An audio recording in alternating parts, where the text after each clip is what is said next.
এই বাহিৰৰ দেশৰ পৰা আমদানিকৃত সেই সামগ্ৰীসমূহ কোনো ধৰণৰ আগৰ নহয়, হ'লেও বা খুব ল' কোৱালিটিৰ আগৰ, আৰু সেই ল' কোৱালিটিৰ আগৰ ইম্পৰ্ট দেখুৱাই তাৰ ঠাইত অসমৰ আগৰ চোৰাংভাৱে প্ৰস্তুত কৰি সেই ইম্পৰ্ট কৰা যিটো ভলিউম, সেই ভলিউমটোক আকৌ ৰি এক্সপৰ্ট কৰা দেখুৱায়। গতিকে ইমান দিনে আপুনি যিটো নাম উল্লেখ কৰিলে, তেওঁলোকে কৰা কামবিলাক সেই তেনেধৰণৰ ভেলকিবাজিৰ কাম আছিলে। তাৰ জৰিয়তে আমাৰ অসম চৰকাৰে কোনো ৰাজহ পোৱা নাছিলে।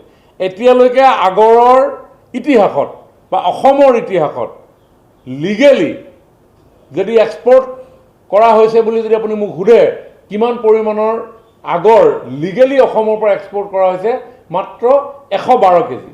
তেতিয়াহ'লে আপুনি যিজনৰ মানুহৰ নাম ক'লে, যাক আমি জনাব লাগে বুলি আপুনি কৈছে, তেওঁতো চোৰাং বেপাৰী,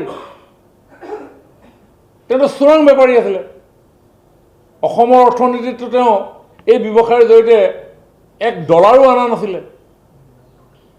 তেতিয়াহ'লে তেওঁ কি কৰিলে? তেতিয়াহ'লে প্ৰশ্ন উত্থাপন হ'ব, আৰু আগন্তুক দিনত এই বিষয়ে প্ৰশ্ন উত্থাপন হ'ব। গতিকে এই গোটেই ব্যৱসায়টো, এই খেতিবিধ, যিহেতু এই খেতি শিৱসাগৰত হয়, এই খেতি যোৰহাটত হয়, এই খেতি গোলাঘাটত হয়,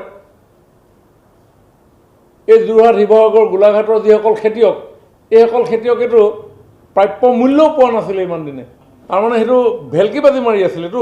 গতিকে এই বেপাৰ বন্ধ কৰিব লাগিব, আৰু এই বেপাৰ বন্ধ কৰি আগৰ ৰোড লিগেলি যাতে হয়, যাৰ জৰিয়তে আজি অসম চৰকাৰে ৰাজহ সংগ্ৰহ কৰিব পাৰে, আৰু এই ক্ষেত্ৰত আমাৰ প্ৰকৃত যিসকল খেতিয়ক তেওঁলোকে যাতে আৰু অধিক উৎসাহিত হ'ব পাৰে, আৰু নতুন এণ্টাৰপ্ৰেনিয়ৰসকলে যাতে এক্সপৰ্টৰ ক্ষেত্ৰত ইভিন ফ্ৰেগনেন্স, ফ্লেভাৰ এইবিলাকো উদ্যোগ আমাৰ ইয়াতে স্থাপন কৰিব পাৰে।